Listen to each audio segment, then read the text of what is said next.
आज हम फिजिक्स का और एक नया चैप्टर स्टार्ट करने वाले हैं जो कि है dual nature of matter and radiation. अब इस टॉपिक का आज के क्लास में हम बस इंट्रोडक्शन के बारे में बात करेंगे, मतलब एक क्लास छोटा होगा, 15-20 मिनट का क्लास होगा और उसमें हम समझेंगे कि इस चैप्टर में हमें पढ़ना क्या है और नेक्स्ट क्लास जो हम पढ़ने वाले हैं और उसका नींव आज के क्लास में रखा जाएगा।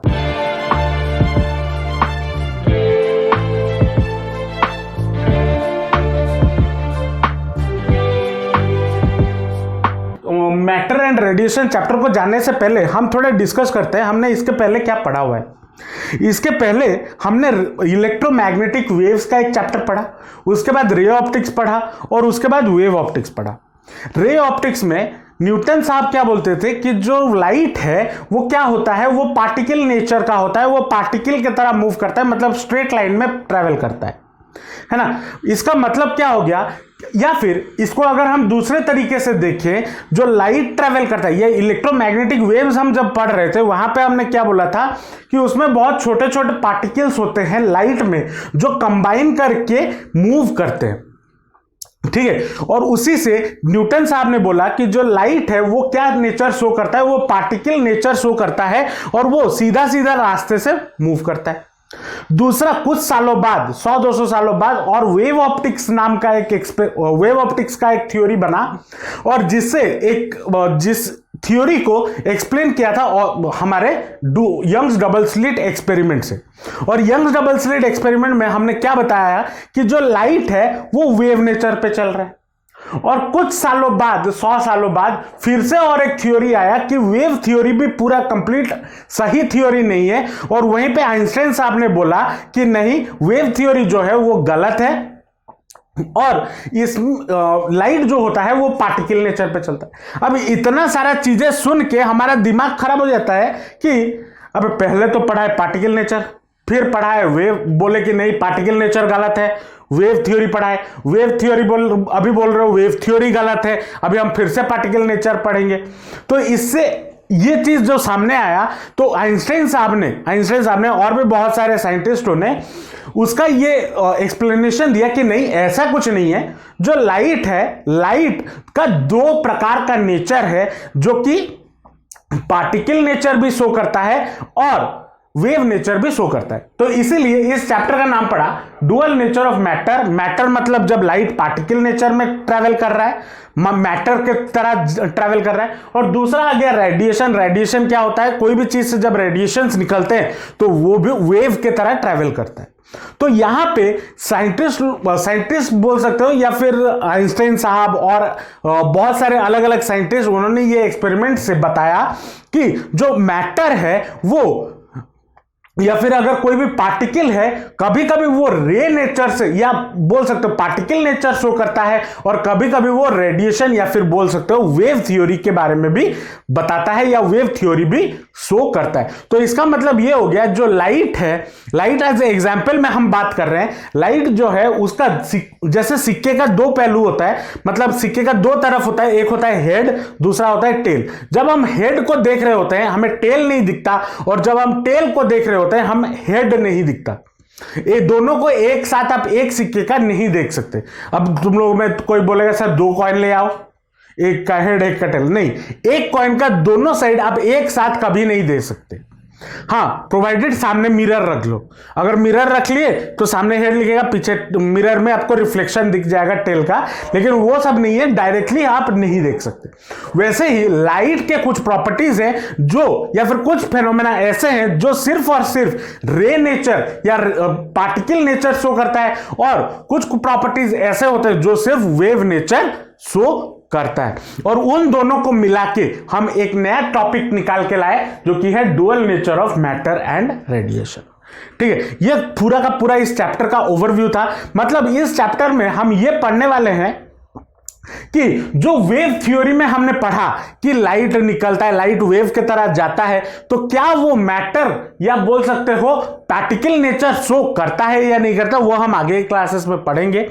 और अगर वो पार्टिकल नेचर उसमें है, मतलब उसमें मास भी होगा, वो कुछ वेलोसिटी से भी मूव कर रहा हो, उन सब के बारे में आगे के एक्सपेरिमेंट में डिटेल्स में हम पूरा चैप्टर में पढ़ेंगे।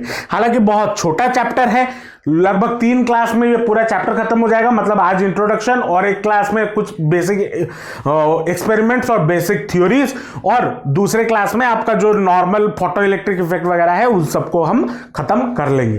3 क्लासेस में ये चैप्टर निपटेगा, लेकिन इंपॉर्टेंट होता है, थ्योरेटिकल चैप्टर है, एग्जाम में पूछे जाते हैं। ठीक है, तो आज के क्लास में हम बेसिक इंट्रोडक्शन में पहला चीज पढ़ेंगे वर्क फंक्शन क्या होता है। वर्क फंक्शन, अब ये क्या बला है इसको जरा समझते हैं। मान लो आपके पास कोई भी एक मेटल है, मेटल अगर मैं मान लो ये जैसे स्केल, अब मान लो ये स्केल किससे बना हुआ है, एक्चुअल में ये फाइबर से बना है। ठीक है, और वैसे ही सेम टाइप का स्केल मैं अगर स्टील का ले आऊं, ठीक है, स्टील स्केल ले आऊं, वो एक मेटल से बना हुआ है। अब दोनों अगर हम पूरा बेसिक्स में चले जाएं, दोनों किस चीज से बने हुए हैं, एटम्स और मॉलिक्यूल्स। ये जो प्लास्टिक का स्केल है वो किससे बना हुआ है, प्लास्टिक के मॉलिक्यूल से या प्लास्टिक के एटम से बने होंगे। और जो मेटल का सीट होगा या मेटल का स्केल होगा वो उस स्टील का स्केल होगा, स्टील के मॉलिक्यूल्स या स्टील के एटम से बने हुए होंगे। स्टील का तो नहीं होता, आयरन होता है, आयरन और कार्बन का मिक्सचर होता है स्टील, तो आयरन के एटम से और आयरन के मॉलिक्यूल से बने होंगे। अब हमें ये चीज पढ़ा हुआ है, कोई भी चीज अगर कोई मेटल अगर है, उस मेटल का ये प्रॉपर्टी होता है, मेटल अपने न्यूक्लियस के साथ बहुत लूजली बाउंड होता है। मतलब जो ऑर्बिट में जो इलेक्ट्रॉन्स होते हैं वो बहुत लूजली बाउंड होते हैं। और अगर मैं उसमें थोड़ा सा टेम्परेचर बढ़ा दूं या थोड़ा सा इलेक्ट्रिक फील्ड दे दूं तो वो उस अपने ऑर्बिट को छोड़ के निकल जाते हैं। और इसीलिए इसी प्रॉपर्टी की वजह से हम मेटल्स को कंडक्टर बोलते हैं। ये सब चीजें आपको इलेक्ट्रोस्टैटिक्स जो पहला चैप्टर है वहां पे बताया गया होगा। मतलब जो मेटल्स होते हैं उसमें फ्री इलेक्ट्रॉन्स बहुत ज्यादा पाए जाते हैं, लेकिन फ्री इलेक्ट्रॉन्स का मतलब यह नहीं होता कि वो इस सरफेस को, मतलब मेटल के सरफेस को छोड़ के नहीं जाते, मेटल के ऊपर रहते हैं, लेकिन अपने एटम के या एटम न्यूक्लियस के ऑर्बिट को छोड़ देते हैं। ठीक है, और उसी को हम फ्री इलेक्ट्रॉन बोलते हैं। और उसी में अगर मैं थोड़ा ज्यादा इलेक्ट्रॉन दे दूं या थोड़ा ज्यादा इलेक्ट्रिक फील्ड दे दूं या फिर थोड़ा ज्यादा टेम्परेचर दे दूं, वो सारे इलेक्ट्रॉन्स क्या हो जाते हैं, निकल जाते हैं। तो उसी को हम बोलते हैं वर्क फंक्शन। अब वर्क फंक्शन क्या है, देखो अगर मान लो ये स्केल मान लो मेटल का या आयरन का बना हुआ है, तो इसमें फ्री इलेक्ट्रॉन्स इसके सरफेस में मौजूद होंगे। जैसे ही मैं इसको इलेक्ट्रिक फील्ड दूं या हीट एनर्जी दूं, कुछ भी दूं, मतलब मैं क्या कर रहा हूं, बाहर से थोड़ा सा एनर्जी दे रहा हूं। अगर थोड़ा सा एनर्जी दे रहा हूं तो क्या हो जाता है, उसमें से फ्री इलेक्ट्रॉन निकल जाते हैं। तो वो जो एनर्जी मैंने इस पे दिया, जिसके वजह से यहां से जो फ्री इलेक्ट्रॉन है इस सरफेस को छोड़ के चले गए, मतलब मेटल के सरफेस को छोड़ के चले गए, उसी को हम बोलते हैं वर्क फंक्शन, या उसी एनर्जी को हम बोलते हैं वर्क फंक्शन। ठीक है, तो वर्क फंक्शन का डेफिनेशन क्या है, it is the minimum amount of energy, it is the minimum amount of energy given to a electron E minus to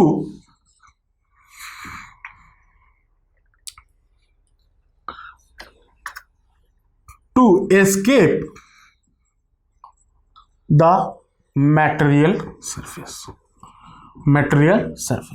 और उसी को हम बोलते हैं वर्क फंक्शन, और इसको रिप्रेजेंट किया जाता है फाई से। ठीक है, तो वर्क फंक्शन क्या है, समझ में आया क्या है, it is the minimum amount of energy, वो उतना कम अमाउंट, जिस एनर्जी में या जिस अमाउंट के एनर्जी में वो जो इलेक्ट्रॉन है वो अपने मेटल के सरफेस को छोड़ के निकल जाए, उसी एनर्जी को हम बोलते हैं वर्क फंक्शन। अगर हम एनर्जी दे रहे हैं, अब देखो हर मेटल का, हर मटेरियल का, हर एलिमेंट का वर्क फंक्शन अलग अलग होता है। आयरन को कम एनर्जी देना पड़ेगा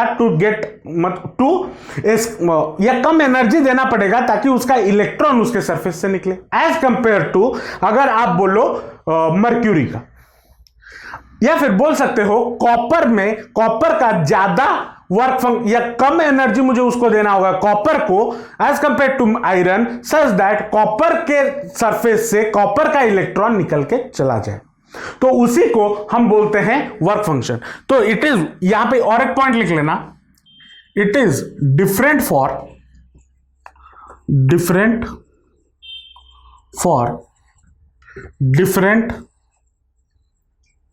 मटेरियल। ये सबके लिए अलग अलग होता है। अब ये जो एनर्जी दिया जाएगा, अब ये तो आपने बोला कि sir minimum amount of energy देना है, तो जो मिनिमम अमाउंट ऑफ एनर्जी देना है वो हम एनर्जी कैसे कैसे दे सकते हैं? एनर्जी तो बहुत प्रकार के हैं, तो क्या क्या एनर्जी दे के हम इलेक्ट्रॉन को निकाल सकते हैं? तो पहला चीज आता है थर्मियोनिक या टाइप्स ऑफ, ठीक है, क्या क्या एनर्जी दे सकते हैं। पहला चीज हम देते हैं थर्मल एनर्जी। क्या देते हैं? थर्मल एनर्जी, मतलब कोई चीज को हीट करते हैं या गर्म करते हैं, तवे पे रख के, कोयले पे रख के गर्म किया जाता है, ठीक है। तो थर्मल एनर्जी जब देते हैं, थर्मल एनर्जी देने पे क्या होता है, वो इलेक्ट्रॉन, थर्मल एनर्जी क्या होता है? Energy by heat. और ये हीट देने पे जो इलेक्ट्रॉन मटेरियल सरफेस को छोड़ के निकल जाता है, उस प्रोसेस को हम बोलते हैं थर्मियोनिक एमिशन। थर्मियोनिक एमिशन क्या होता है? हीट एनर्जी देने पे जो इलेक्ट्रॉन अपने मटेरियल सरफेस को छोड़ के निकल जाता है, उस फेनोमेना को या उसी प्रोसेस को हम बोलते हैं थर्मियोनिक एमिशन। और जो इलेक्ट्रॉन निकलता है उसको हम बोलते हैं thermal electron. The electron that is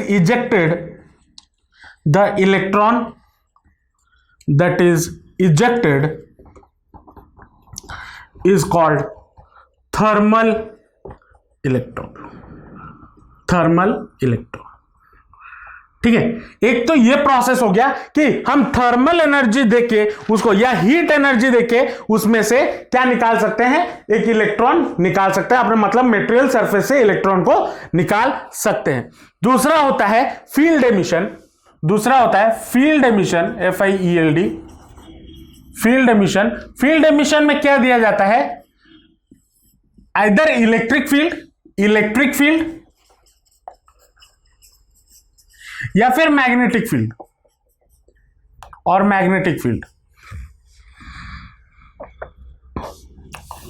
magnetic field generally हम इलेक्ट्रिक फील्ड देते हैं, ठीक है। फील्ड एमिशन क्या होता है? कौन सा, अगर मान लो मैं कोई भी मेटल को अगर मैं एक बहुत स्ट्रॉन्ग इलेक्ट्रिक फील्ड में रख दूं तो क्या होगा? इलेक्ट्रिक फील्ड रखूंगा तो जाहिर सी बात, इलेक्ट्रिक फील्ड में रखूंगा, इसका मतलब क्या है कि वहां पे बहुत स्ट्रॉन्ग पॉजिटिव और नेगेटिव पोल्स होंगे। तो जो मेटल को मैं रखूंगा उसमें से जो इलेक्ट्रॉन होगा वो खींच के कहां चला जाएगा? पॉजिटिव टर्मिनल के पास चला जाएगा ना। तो वहां भी मेटल के सरफेस से इलेक्ट्रॉन निकल के बाहर भाग गया, तो उस इलेक्ट्रॉन इजेक्टेड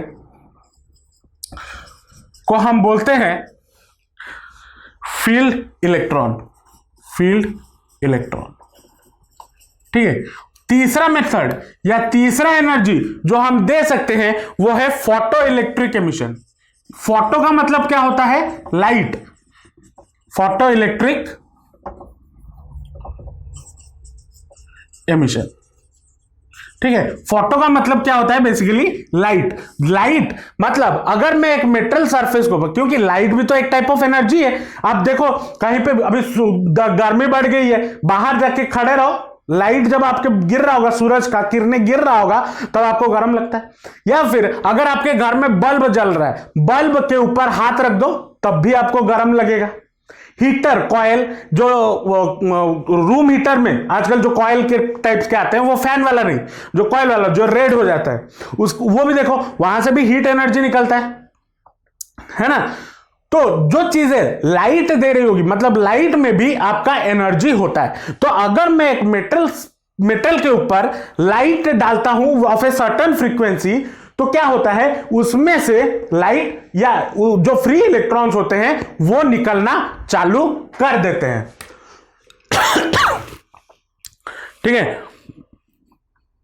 तो यहां पे क्या इंसिडेंट किया जाता है? Light on metal